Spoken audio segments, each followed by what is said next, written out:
Dipersembahkan oleh Assalamualaikum warahmatullahi wabarakatuh. Bismillahirrahmanirrahim. Alhamdulillah alladzi hadana lil Islam wa akramana bil iman wa faddalana bil Qur'an. Allahumma salli wa sallim wa barik ala sayyidil anam nabina Muhammadin sallallahu alaihi wasallam wa ala alihi wa ashabihil kiram. Amma ba'd. Para pemirsa TVmu yang berbahagia, alhamdulillah berjumpa kembali dalam serial Tafsir Al-Azhar membersamai Buya Hamka menadaburi ayat-ayat Al-Quran, mendapatkan dan merengkuh hikmah dan mutiara dari kalam Allah SWT melalui karya beliau yaitu Tafsir Al-Azhar. InsyaAllah dalam episode ke-80 ini kita akan membaca dan juga menadaburi ayat-ayat dari surat Ali Imran yaitu di ayat 64 sampai 68. Mohon izin seperti biasa saya akan bacakan ayat-ayat tersebut beserta terjemah beliau. A'udzu billahi minasyaitonir rajim. Qul ya ahlal kitab ta'alu ila kalimatin sawa'in bainana wa bainakum alla na'budu illallah ألا نعبد إلا الله ولا نشرك به شيئا ولا يتخذ بعضنا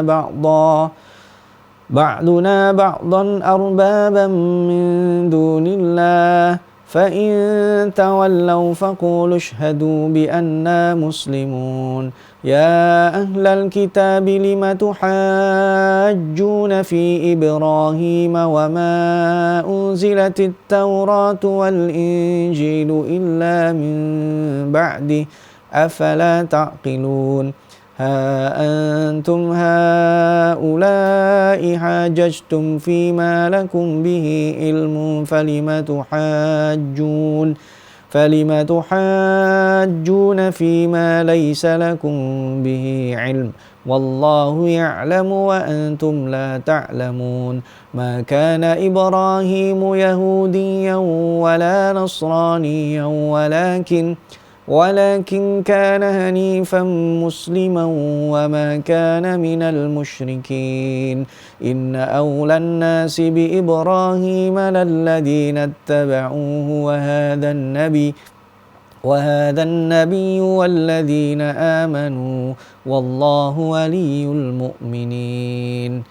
Katakan, wahai ahlul kitab, marilah mari kepada kalimat yang sama di antara kami dan di antara kamu, yaitu bahwa janganlah kita menyembah melainkan kepada Allah dan jangan kita menyekutukan sesuatu dengan Dia.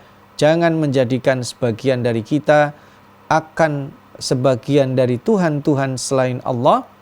Maka jika mereka berpaling, hendaklah kamu katakan, saksikanlah olehmu bahwasanya kami ini adalah orang-orang yang Islam. Wahai ahli kitab, mengapa kamu bersilang sengketa tentang Ibrahim, padahal tidaklah diturunkan Taurat dan Injil melainkan sesudah dia? Apakah kamu tidak berpikir?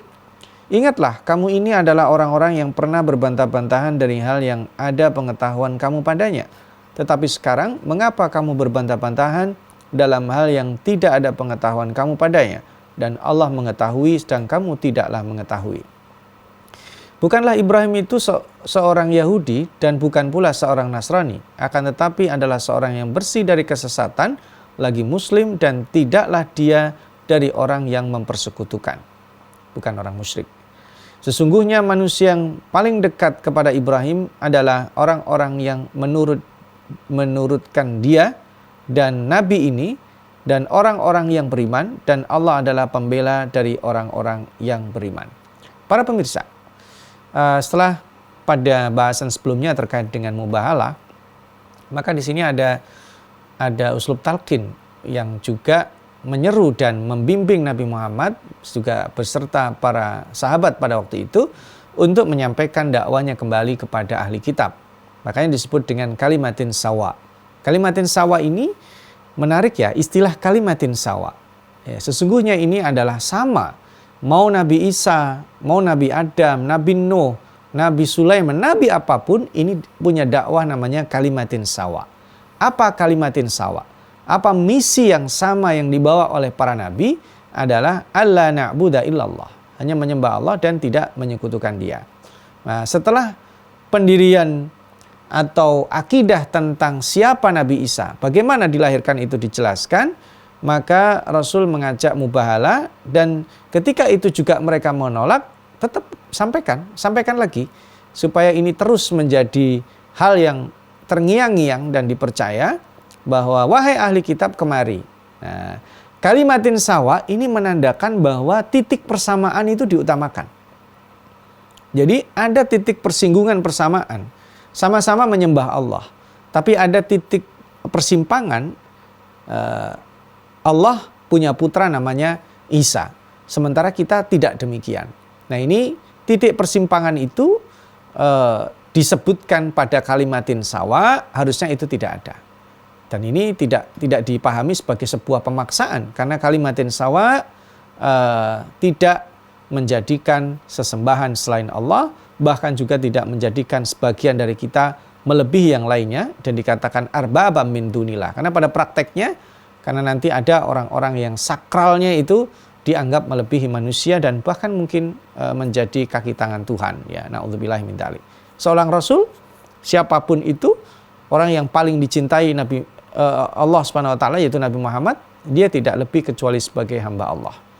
Mari kita bersama kembali, ya, isi pesan ini pada pokok-pokok ajaran, satu kalimat yang tidak berbilang, satu ajaran yang penting, karena sedang akan menyampaikan ajaran tauhid, yaitu Allah tidak bersekutu dengan yang lain, satu derajat manusia di bawah kekuasaannya, ya, tidak ada perantaraan dalam hal apapun termasuk penebusan dosa, ya.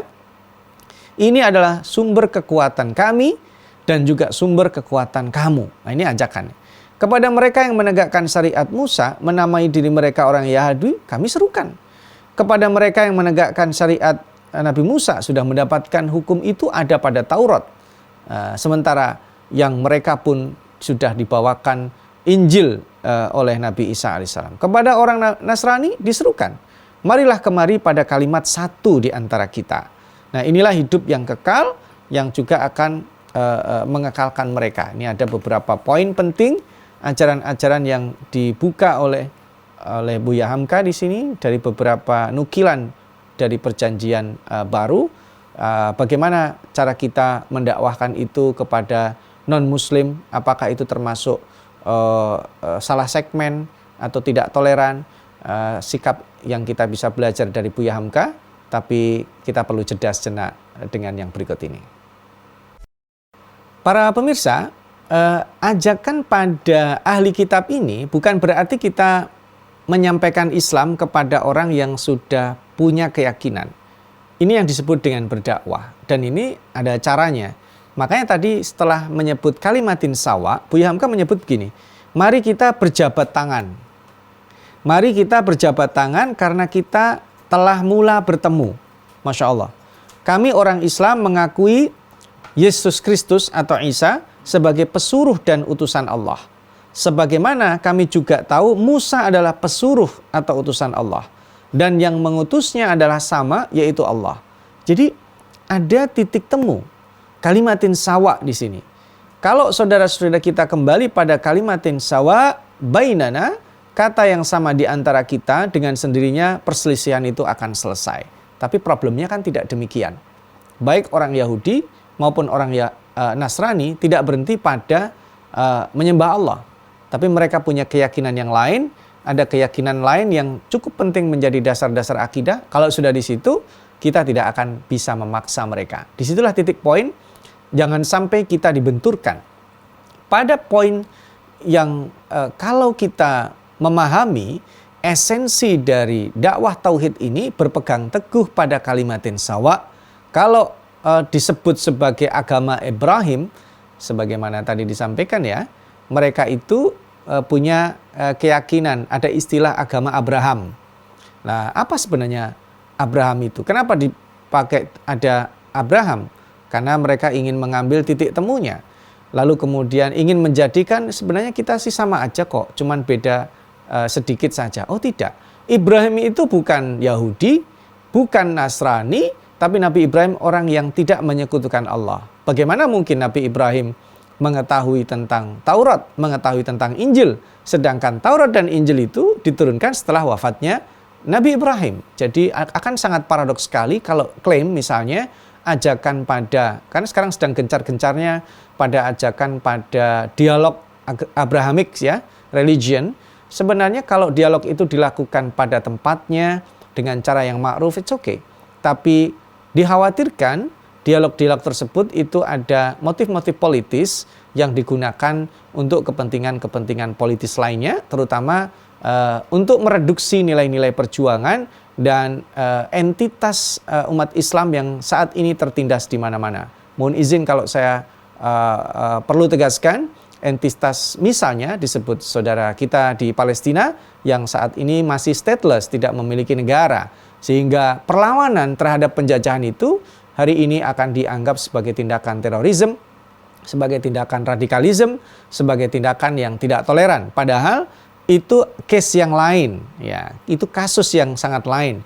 Karena penjajahan di atas dunia itu tidak pernah dibenarkan dengan pendekatan apapun. Sementara yang kita bicarakan hari ini adalah bertolak dari titik tauhid. Dan karena itu ketika kita berinteraksi dengan ahli kitab, apapun agamanya, Yahudika, Judaism atau Nasranika, Nasrani itu juga kita lihat sektenya sangat banyak sekali. Kalau kita berpangkal pada kalimatin sawa, menyembah Allah, ya ketemu. Tapi bahwa kemudian ada keyakinan turunan tentang persekutuan, kita berpisah di sana.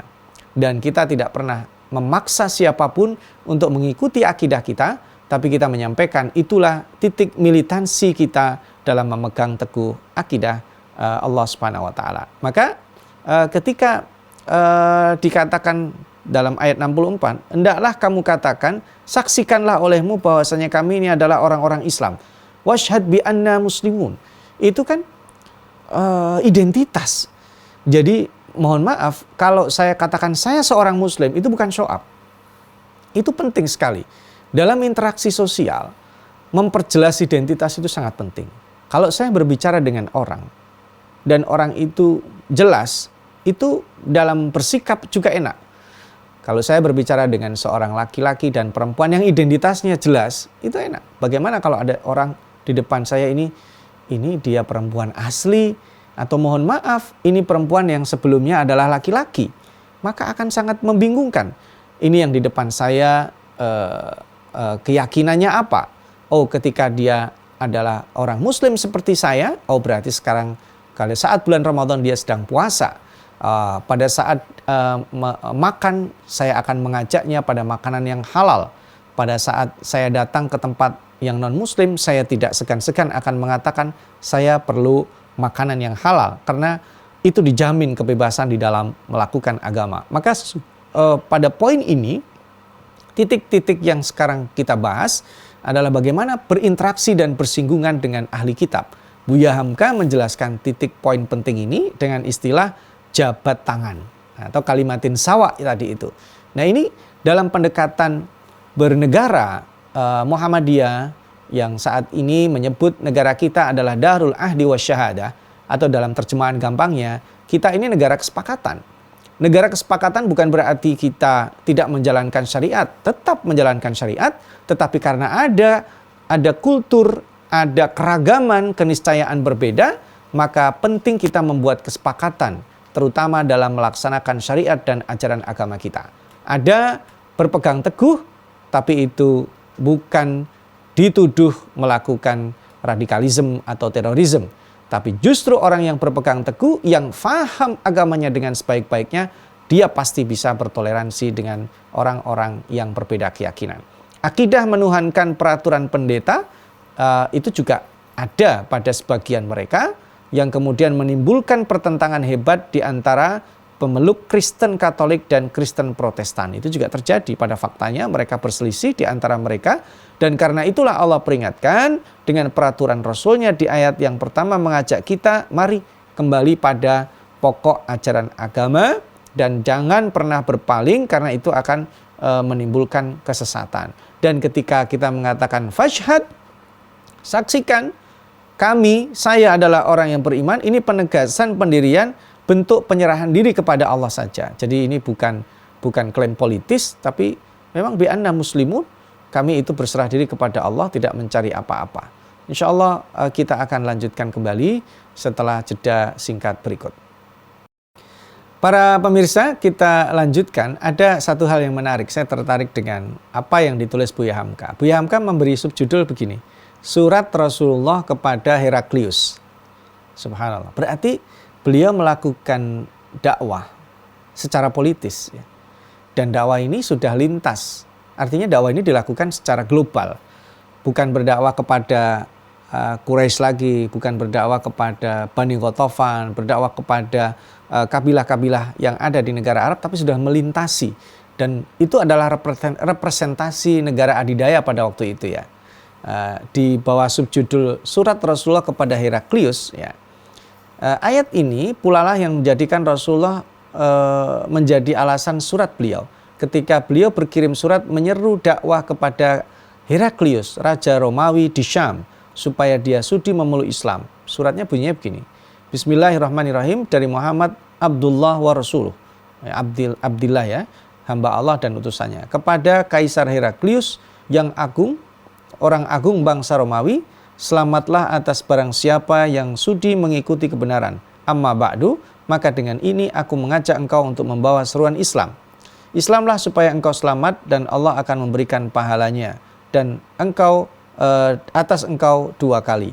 Jika engkau palingkan muka engkau, maka dosa seluruh penduduk Erisin tertanggung atas pundak engkau. Jadi ini mendakwahi secara politis kepada Heraklius ya. Itu juga menarik bahwa kalau hari ini dakwah itu ya mungkin tidak akan sevulgar ini ya. Kita menyampaikan dakwah seperti sekarang yang kita lakukan dengan beberapa platform, ini juga bisa didengar oleh siapapun, tapi lebih spesifik Rasulullah SAW sebagai pimpinan negara juga secara politis melakukan itu. Lalu yang menarik kalau dilanjutkan, ada persilangan ya, ketika ada perbedaan pendapat, diajak berdialog di sini.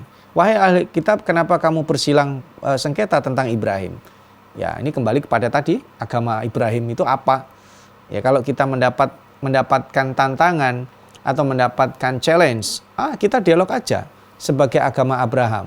Pertanyaannya, agama Abraham itu apa? Nabi Ibrahim itu agamanya apa? Islam? Apa Yahudi? Apa Nasrani?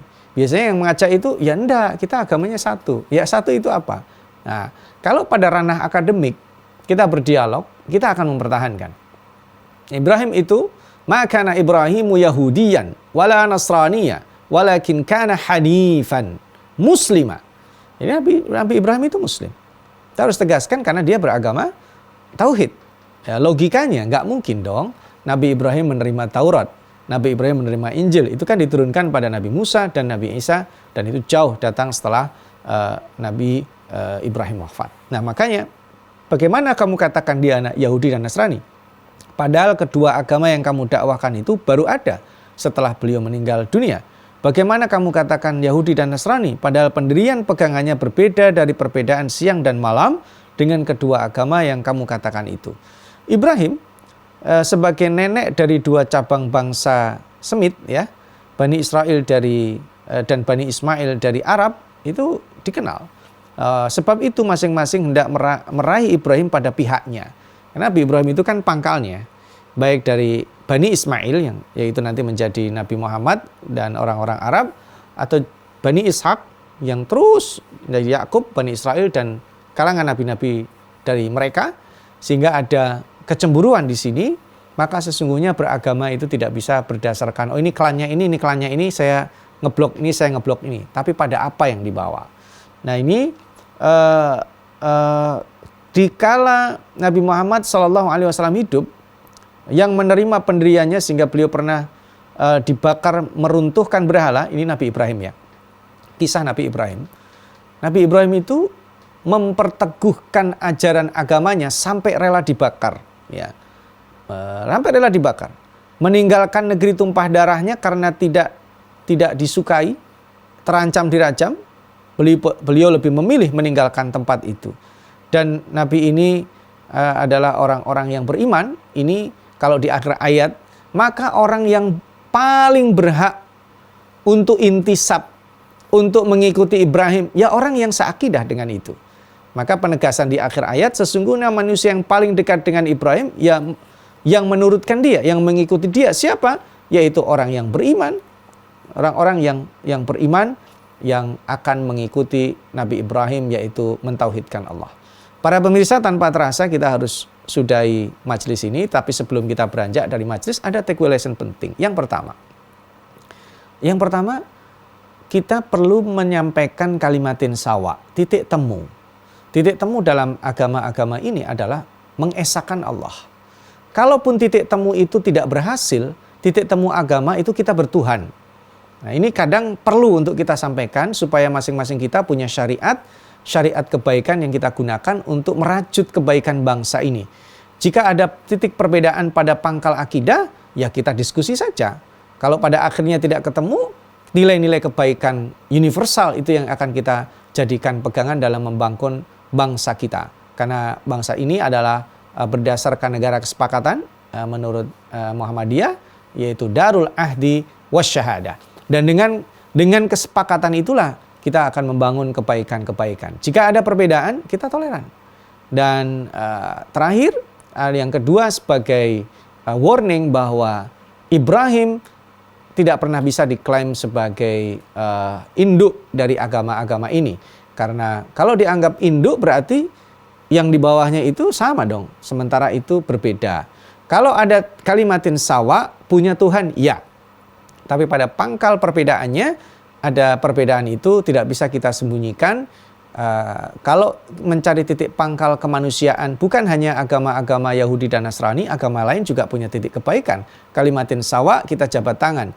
Tapi kalau kemudian gerakan agama Ibrahim ini digunakan pada nilai-nilai politik, kepentingan-kepentingan politik yang lain, itu yang harus kita waspada. Ada apa di balik gerakan itu? Apakah ini murni dialog? Kalau murni dialog, ayo siap. Tapi kalau digunakan untuk sebagai cover, mereduksi orang-orang yang menjalankan agamanya dengan baik, atau untuk mensupport orang-orang terdalimi supaya mendapatkan kemerdekaannya, tentu kita tidak pernah setuju. Mudah-mudahan Allah teguhkan agama kita dan teguhkan kita dalam beragama, sekaligus kita bisa menerjemahkannya saat punya perbedaan sudut pandang dengan sesama anak bangsa atau sesama manusia. Kita bisa cari titik temu sehingga kita mendapatkan kebaikan dengan rajutan kemanusiaan. Nasrun minallah wa fathun qarib wa basyiril mu'minin. Wassalamualaikum warahmatullahi wabarakatuh.